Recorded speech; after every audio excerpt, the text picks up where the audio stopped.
Hello, my name is Simon Whetstone, owner of my independent film company, Shadowluck Entertainment, and I'm here to talk about a canceled documentary project of mine titled The Doorway to Nowhere.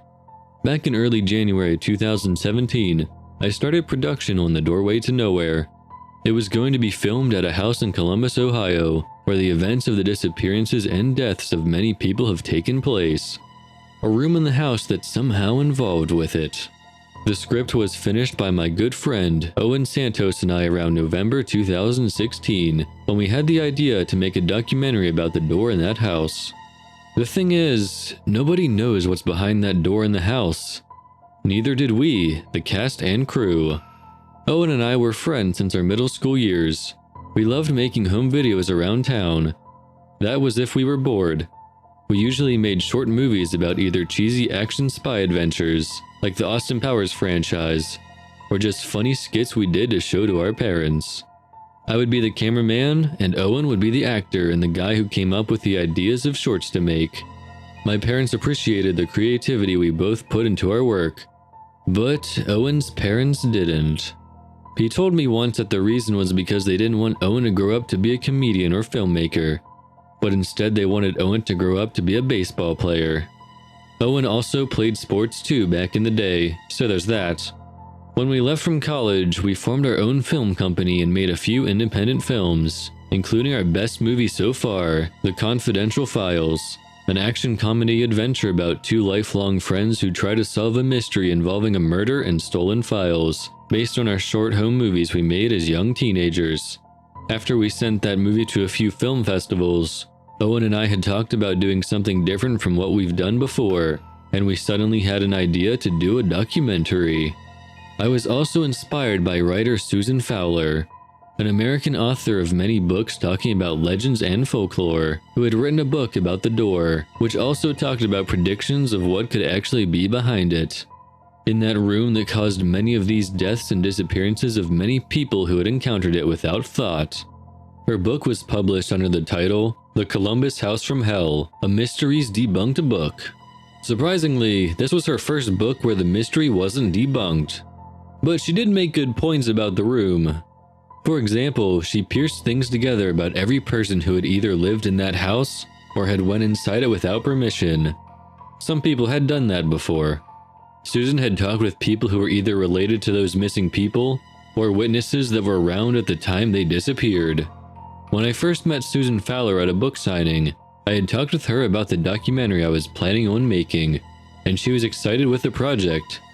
She actually got to be a part of it. Susan Fowler's book was the whole inspiration of The Doorway to Nowhere. When I drove to Columbus, Ohio, which was a few states away from where I lived, I was already unnerved by looking at the house. Susan and Owen had the same feeling too, that many people had been killed or disappeared in that house, and were right there in front of it. When Susan Fowler first started writing The Columbus House from Hell, a Mysteries Debunked book, she went to the house to look around inside, even the room. She described that the interior walls and floor, even though she couldn't see them, felt weird and abnormal. She could only describe the feeling as like warm flesh, and what scared her the most was that she swore the walls were breathing. The room inside was pitch dark, and even using a flashlight around the room, she somehow couldn't see anything, as if there was nothing surrounding her but pure darkness. Susan told me that being here again was giving her the creeps. We also had other people come with us to film our documentary at the house.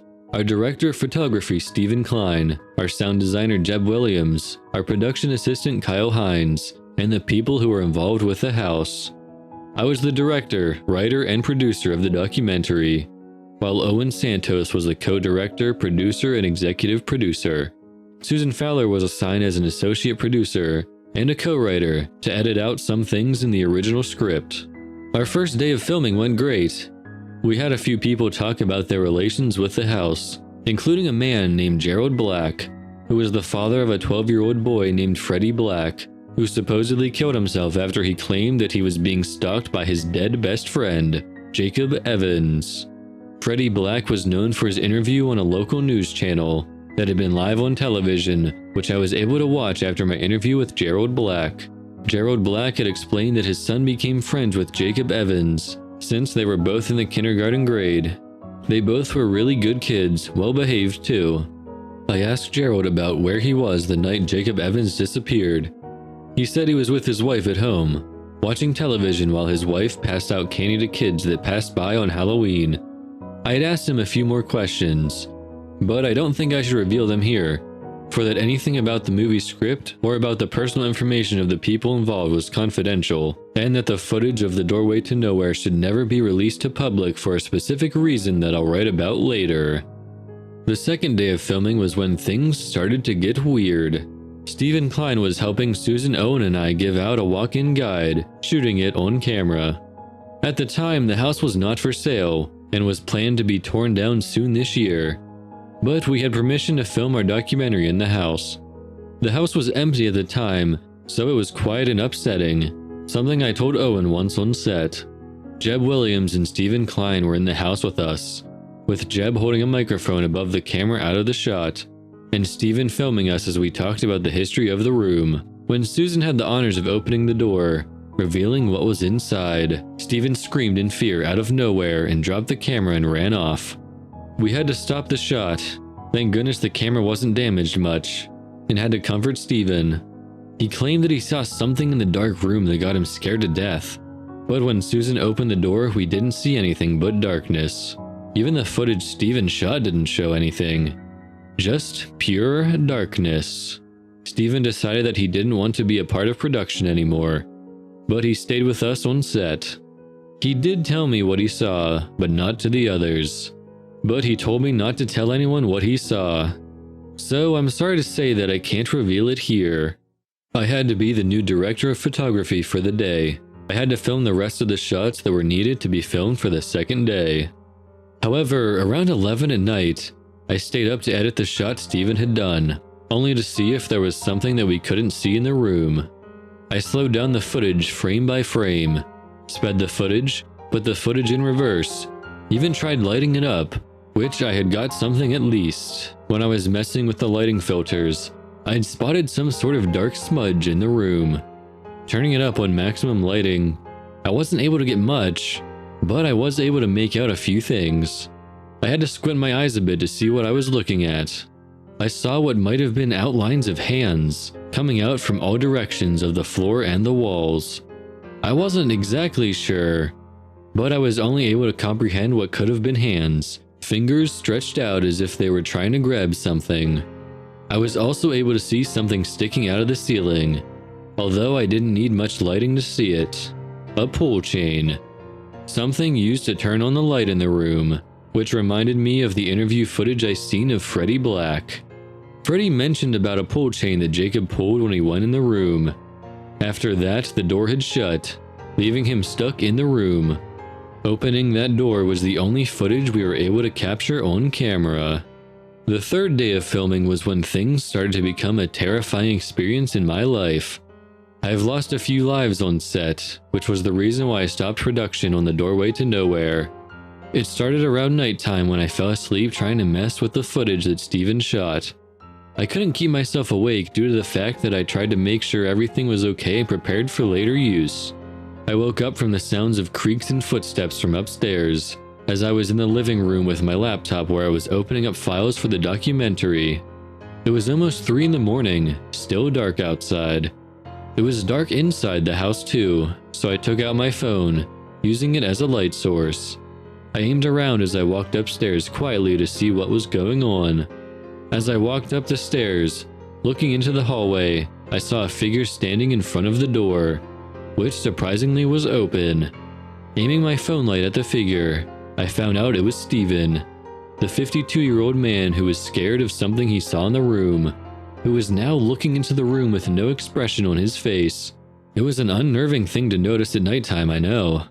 I tried to get his attention, but as I did, I remembered the door slamming itself open and closed repeatedly, making loud thuds and creaks that would probably wake someone up. Stephen only stood there, not moving at all as he stared at the door. "Stephen, get away from there now!" I whispered loudly to him. But he didn't listen or turn to me. He just looked at the door as it moved on its own.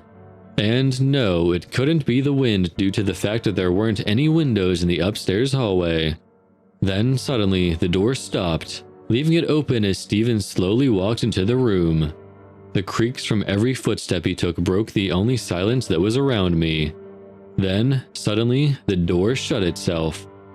I tried to get the door to open, but it wouldn't budge open at all. So I woke up the other people to help me out. Sadly, the door wasn't able to open, reminding me of the interview with Freddie Black. I knew for that instant that Stephen Klein was dead, stuck forever in that room. That morning, I thought about continuing production, but the others weren't so sure about wanting to continue the filming of the documentary. But I told them that they only need to do a few more interviews of other people that had accepted our deal of filming them for The Doorway to Nowhere. We got to interview a police officer who had a really disturbing experience involving the door, and he told us that he won't be able to give us his name. It was a few months ago, the same night where Jacob Black had disappeared in the room. He was one of the officers that tried to get the door open. But one night later, the door was able to open.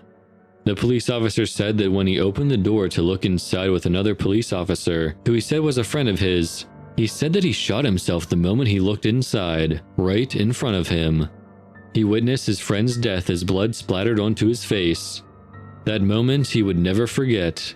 It had messed him up. He tried to find out what made him commit suicide when he looked in the room, but he didn't feel that scared, but a little more unnerved by the whole premise. Many police officers either disappeared or killed themselves later on, which is why he's planning on quitting his job soon, hoping he wouldn't have anything bad happen to him. The next people we had an interview with was a married couple, a man and a woman with a son. Their experience involving the door wasn't that terrifying, but it was upsetting. The husband, Christian Hill, and the wife, Jane Hill, were moving to this house because it was an anniversary gift from Christian. The family now lives with them instead, due to what had happened with them in the house. The couple once had another child, a baby girl named Chelsea. It was when the couple went out to have a dinner night with each other for an anniversary, so they had hired a babysitter to watch the kids. The babysitter was named Susanna Wilkins, an 18-year-old high school girl. The family described the babysitter as an irresponsible brat who had no idea what a bad babysitter she was. Susanna was texting on her phone on the couch when the kids, 5-year-old Johnny and Chelsea, were playing together upstairs in Johnny's bedroom. A few hours later, Susanna had explained to the parents that Johnny had ran down the stairs crying. He said that the door took Chelsea. Susanna thought it was a joke at first, but when she went to check on Chelsea, or wherever the baby should have been, she immediately freaked out. She went to the door to try and get it open, but it wouldn't open. That's when the parents came home. They noticed that Chelsea was locked in the room that they couldn't get open. They did try to get help from a neighbor with a chainsaw, but the chain broke the moment it touched the door. Susanna was in really big trouble after that, and Johnny was crying because of what he saw. The parents didn't believe him, but it was something worth talking about. They said that Johnny said that the door opened by itself, and Chelsea crawled into the room, into the darkness. That was the only thing they thought was weird about the whole situation that had happened about the room. Those were the last people we had to interview. The fourth day was the last day we had to do more filming for the documentary. The crew found out that Steven actually brought a few security cameras to record any strange occurrences that happened with the door. It was something that was not in the script, but something that Steven had meant to tell us before he got stuck in the room. Jeb helped set the cameras up surrounding the door in different angles, and had set up a program on my laptop where I was able to see if anything had happened. We had went out to McDonald's to get something to eat, except for Jeb, who said he was going to keep an eye out on the security cams. Later on, we had brought him food back, but he was gone. I tried shouting his name, but I didn't hear any responses. The laptop was there, of course, left alone in the empty living room. As I picked up the laptop and what I saw on one of the cameras, I was already on the verge to head out of the house and quit production. I saw Jeb at the end of the hallway, sitting near where the door was at, which was open. But something was really wrong about him. He had a first aid kit with him. Our first aid kit we had brought on set in case of emergencies. He held what had appeared to be a syringe in his right hand, and he was repeatedly stabbing both of his eyes with quick motions. Blood was spilling and dripping down from his eyes and down his face onto the carpeted floor. But what's worse was that Jeb didn't seem to react to the pain at all. His straight expression on his face made the whole scene a lot worse. Owen was close to vomiting as he watched this. Susan was screaming in shock at what was happening, recorded on the cams on my laptop. Kyle Hines ran upstairs trying to get him to stop, which Jeb did. He stopped moving for a while, as us three kept an eye on the cams. A few seconds later, we saw Jeb's body jolt up. His bloodied face turned to Kyle, who looked at him in pure dread. Jeb then ran towards him, grabbing a hold of him with great strength. I heard Jeb screaming for help, which we stopped watching the cams and ran upstairs to the hallway. It was already too late, however. Jeb had pulled Kyle into the room with him, and the door had shut itself closed. We all tried opening the door, and of course, it wouldn't budge open. That was when we went to pack our stuff right away and ran out of the house, driving away towards home. I knew that doing this documentary was something that would have killed Susan, Owen, and I. It was probably our most terrifying experiences we've ever had as filmmakers.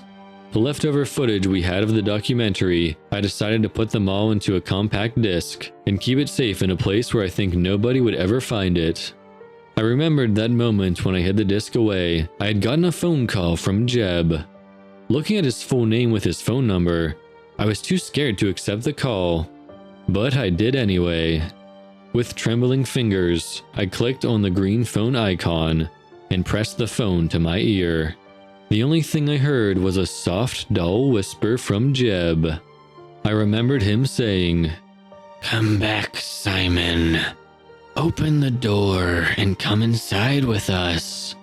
The door is alive, and it's hungry."